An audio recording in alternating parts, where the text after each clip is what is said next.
Eu convido a amada igreja a ler a palavra santa de Deus, apenas 2 versículos, João capítulo 6, versículo 32 e 35.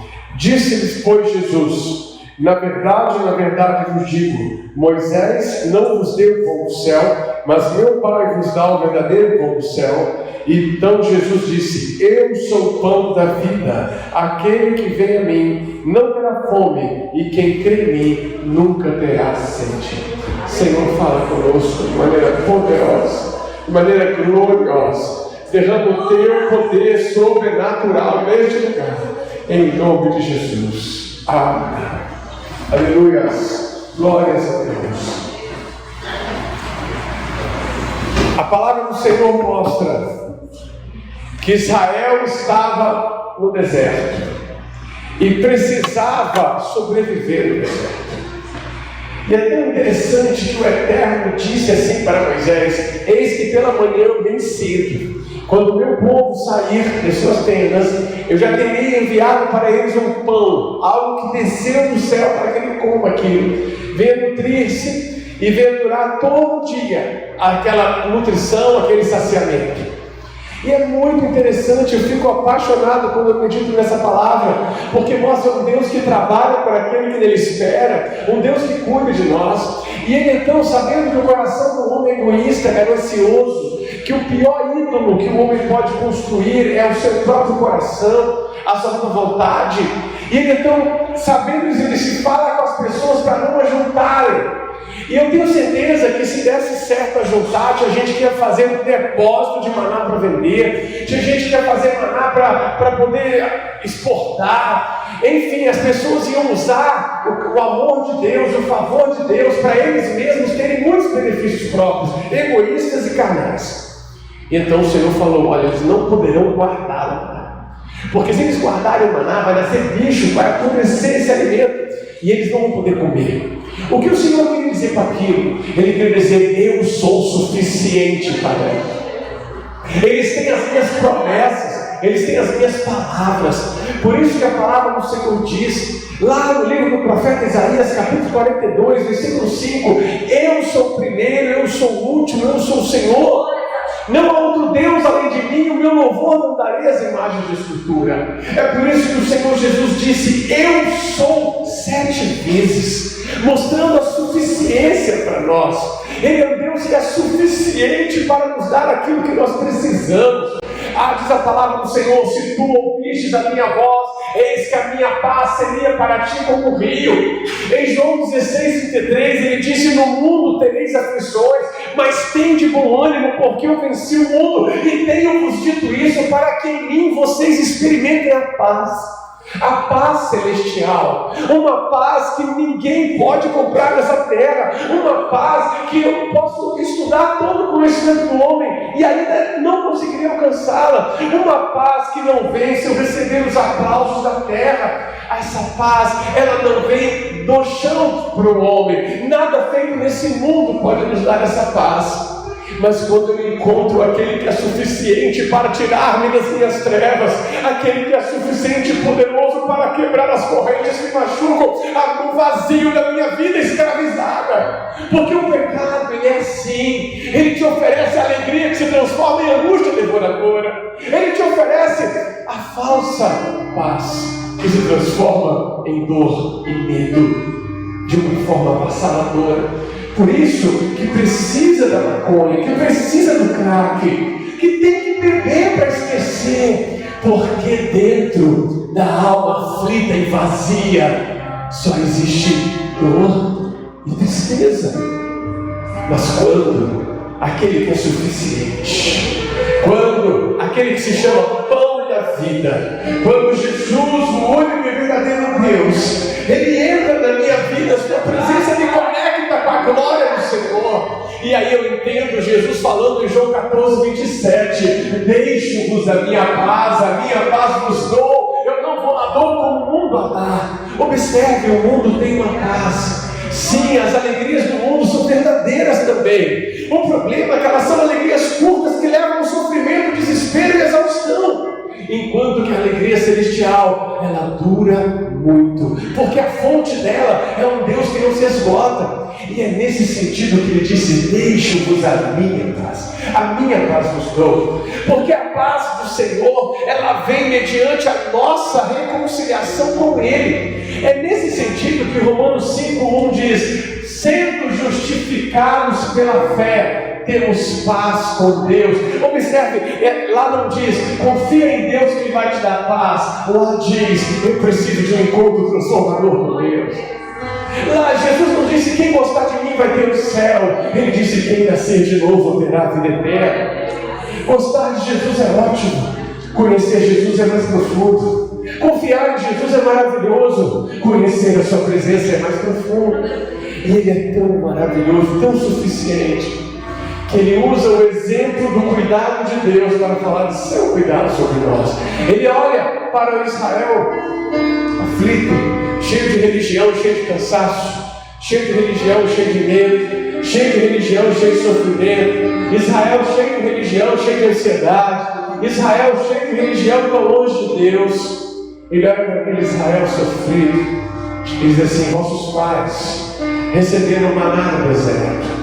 Ou seja, Deus fiel e verdadeiro cuidou dos seus pais, dizendo que todas as manhãs Ele daria para seu pai, seu avô, toda aquela geração que já estava há milhares de anos de Jesus, mas eram chamados pais no sentido histórico, no sentido de nação e até profético.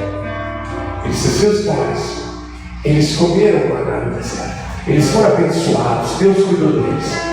Agora eu quero dizer uma coisa importante: eu estou aqui porque Deus também quer cuidar de vocês. E os seus pais comeram maná, mas morreram. Eu vou te dar o maná que te dará a vida eterna. Aquele que comer deste pão não terá fome. Aquele que comer deste maná, que sou eu, o pão da vida que desceu do céu e que morreu e ressuscitou na cruz do Calvário por nós, ele não terá fome. Por que não terá fome? Porque dentro dele se fará uma fonte que joga para a vida eterna. Quando João 4,14 diz: aquele que beber da água que me der nunca mais terá sede.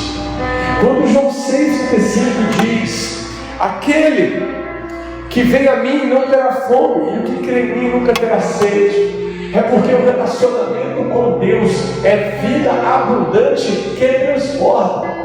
Mas infelizmente, não quero julgar ninguém, e muito menos a Deus, isso não é dado sem arrependimento, ou talvez felizmente, porque também se fosse dado sem arrependimento, talvez as pessoas seriam robotizadas, eu não sei.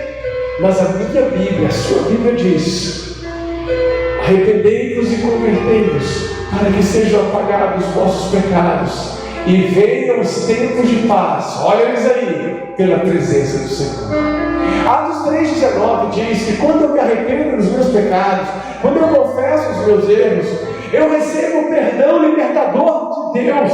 E o perdão libertador é acompanhado de uma nova vida, é acompanhado de uma fonte que joga para a vida eterna, é acompanhado de uma experiência espiritual libertadora. As trevas se tornam luz, porque Ele é luz. A morte se torna vida, porque Ele é a vida. Os perdidos não estarão mais perdidos, porque Ele é o caminho. Os enganados não estarão mais enganados, porque Ele é a verdade. Sim, os mortos não estarão mortos, porque Ele é a videira verdadeira, cuja seiva toca em quem Ele quer. Haviam 2 ladrões na cruz, um a cada lado. Somente um se arrependeu dos seus pecados, somente um deixou para trás toda a sua vida e aceitou Jesus para uma nova vida. O outro disse: não, a minha vida está boa, vou morrer do jeito que eu vivi sempre assim, vou morrer assim. Mas somente aquele que se arrependeu dos seus pecados escutou Jesus dizendo: hoje estarás comigo, Pai. E é tão poderoso e tão cheio de fé, porque todos pecaram, todos estão destituídos da glória de Deus. Romanos 3:23. Mas para isso se manifestou o Filho de Deus, para desfazer as obras do diabo, e que foram desfeitas pelo sangue do Cordeiro derramado na cruz. Então, não é só crer em Jesus, é crer na obra que Jesus fez para que eu fosse salvo. Ele derramou o seu sangue na cruz para que eu pudesse receber o perdão dos meus pecados. E eu então olho para Ele e digo: eu aceito o Teu sangue na minha vida, e eu quero ser o seguidor da Tua vontade.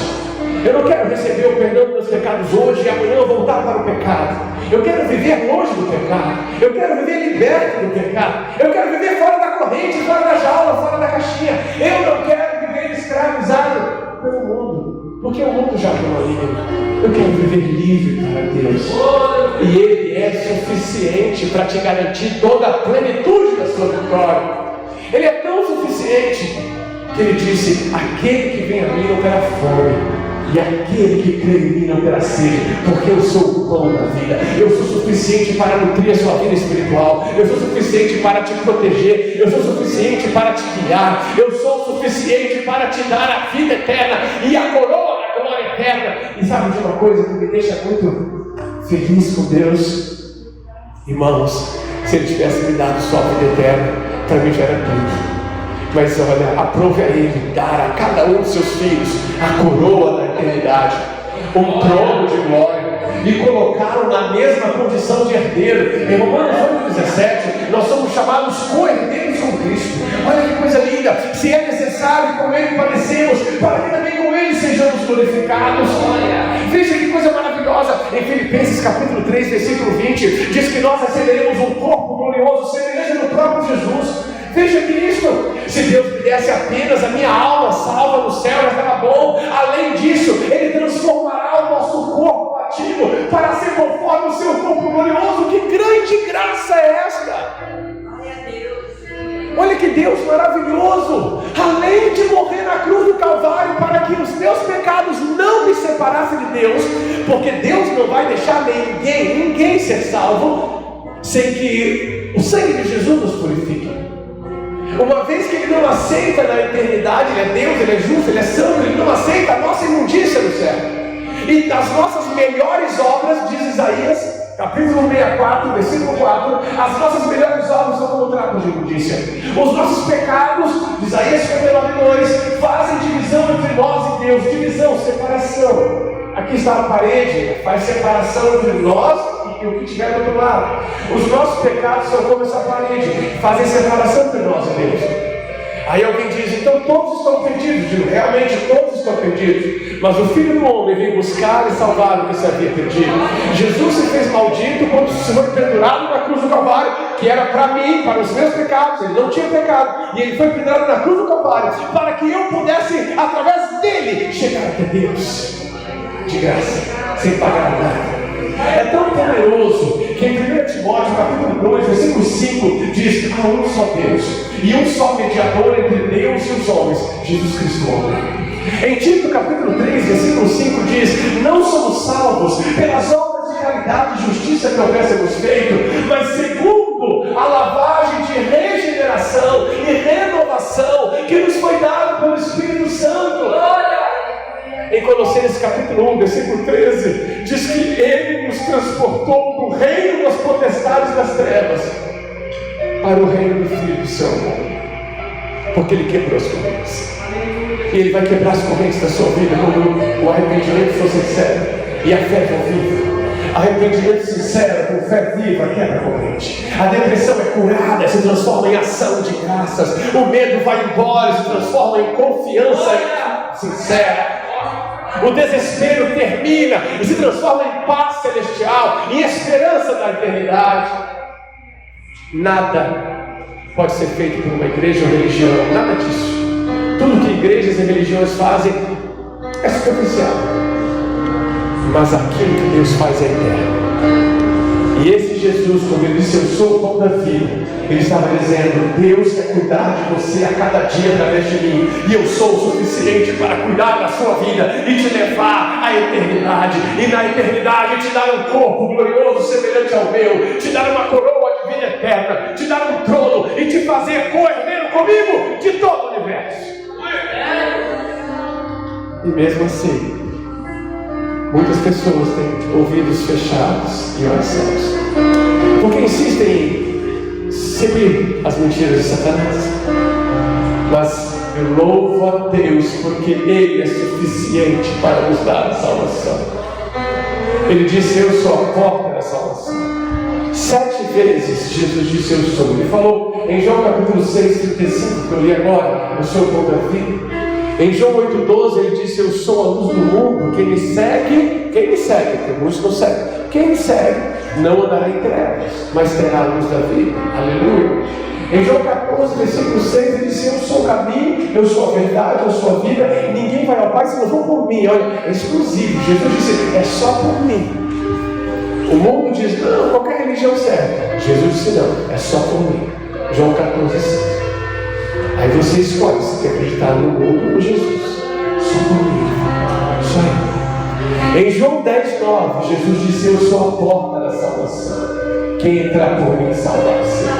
Aleluia. E não para por aí. Em João capítulo 15, versículo 1, ele diz: eu sou a videira verdadeira. Meu Pai é o lavrador. Quem tiver em mim vai dar fruto e fruto de Deus. Aleluia. E esse Jesus te ama. Esse Jesus te chama. Esse Jesus, ele quer escrever o seu nome no livro da vida. Porque em João capítulo 11, no verso 25, Jesus disse: eu sou a ressurreição da vida. E ele vai te dar vida com abundância. Eu vim para isso. O Filho do Homem veio para quê? Para quê? Eu te ajudo. Eu te respondo para 3 coisas. Em Lucas 19:10, o Filho do Homem veio buscar e salvar o que se havia perdido. Não só para isso. Em João capítulo 10, versículo 10, Jesus disse: eu vim para que tenha vida, e vida com abundância. Aleluia. Aleluia, Jesus. E Mateus 20, 28 diz que ele veio dar a vida e resgate de todos. Então ele veio buscar e salvar o que se havia perdido. Ele veio dar vida com abundância e dar a sua vida e resgate de todos. E nós só precisamos arrepender dos nossos pecados e ter fé viva na obra de Jesus Cristo por nós, na cruz do Calvário. Morreu no meu lugar e ressuscitou para me ressuscitar. E Ele quer te ressuscitar hoje, porque a primeira ressurreição é a espiritual. Na verdade eu vos digo: aquele que ouve a minha palavra e crê no que me enviou, não entrará em condenação, mas passou da morte para a vida. Nós estamos mortos em nossos pecados, fazendo a vontade dos nossos pensamentos, fazendo os desejos do nosso coração, e por isso estamos mortos em pecados. Mas aí Efésios capítulo 2, versículo 1 diz: Ele nos deu vida, estando vós mortos em ofensas e pecados. Sim, meu irmão, a Bíblia diz que nós fomos sepultados com Jesus no batismo, mas ressuscitamos para a nova vida através do Evangelho, que é o poder de Deus para a salvação daquele que crê. Quem segue a Jesus está ressuscitado espiritualmente, e lá à frente terá uma ressurreição eterna. E é assim que eu encerro esta palavra, lembrando, irmãos, que Jesus é suficiente. Jesus é suficiente para a paz que você precisa, para a cura que você espera, para o avivamento e o poder contra Satanás e seus demônios e suas mentiras. Não importa se o nosso país está entregue à corrupção dessa política, à violência dessas ruas, à prostituição e imundícia da sociedade, ao assassinato de crianças através do aborto nos hospitais públicos. Tudo caminha para o mal e para a volta de Jesus. O que realmente importa é se eu estou ligado com Ele, se eu estou andando com Ele, se eu estou comendo o pão da vida que me dá saúde espiritual, se a minha fé é uma fé rasa, morta, baseada apenas em desejos, medos e ansiedades, ou se a minha fé é viva, baseada na confiança da palavra de Deus e na experiência com Ele. Porque essa fé viva, ela traz vida. E a vida de Deus em nós é diferente. E se alguém está em Cristo, aleluia, nova criatura é. As coisas velhas passarão, tudo se farás novo. Ele, segundo a sua vontade, nos gerou de novo pela palavra da verdade, para que fôssemos primícias das suas criaturas. Sim, Ele não nos gerou da semente corruptível, mas da incorruptível, pela palavra de Deus, que é viva e permanece para sempre. E quando Ele nos gerou, Ele se torna a nossa vida. E quando Ele se torna a nossa vida, nós passamos a viver em Cristo. Não viver olhando para Cristo ou confiando em Cristo é mais do que isso, é viver por Ele, nele, por meio dele, viver nele, viver em Cristo. Porque quem come do pão da vida começa a viver em Cristo, começa a viver a vida do Espírito de Deus, dia a dia, passo a passo, e Ele é suficiente para nós, e até o último dia, a vida eterna, o pão vivo que desceu do céu, o pão vivo que é suficiente para nós, e todos seremos ressuscitados no último dia, e andaremos com Ele, aleluia. E assim como o Pai que vive me enviou, disse Jesus no verso 57 do capítulo 6, e eu vivo pelo Pai, assim quem de mim também se alimenta, viverá por mim. E eu encerro aqui, viverá por mim. Você e eu precisamos viver por Jesus, viver a vida em Cristo, viver a vida de Jesus em nós, e nós vivemos a nossa vida nele. E aí fechamos em Gálatas 2:20, já estou crucificado com Cristo, e vivo não mais eu, mas o próprio Cristo vive em mim, e a vida que agora vivo nesse corpo, eu a viverei na fé do Filho de Deus, o qual me amou e a si mesmo se entregou por mim. Aleluia, lançando sobre ele toda a vossa ansiedade, porque ele tem cuidado de nós. Eu te falei, ele é suficiente, ele tem cuidado de nós. Então somente creia. Então somente creia na pessoa e na obra que ele fez por ti. Então somente esperai inteiramente na graça que se vos ofereceu em Cristo Jesus, porque os que nele creem são habitados pela sua presença, e a presença de Deus faz toda a diferença. E eu pergunto, se você deseja nesta noite aceitar a Ele como seu Salvador e crer de todo o seu coração e confessar com a sua boca que Ele é o seu único e suficiente Salvador, todo aquele que vem a mim, disse Jesus, de maneira nenhuma lançarei fora. Hoje é o melhor dia para a sua decisão. Hoje é um tempo de salvação. Há entre nós alguém que deseja essa nova vida e trocar o fardo pela glória de Deus e receber a paz celestial,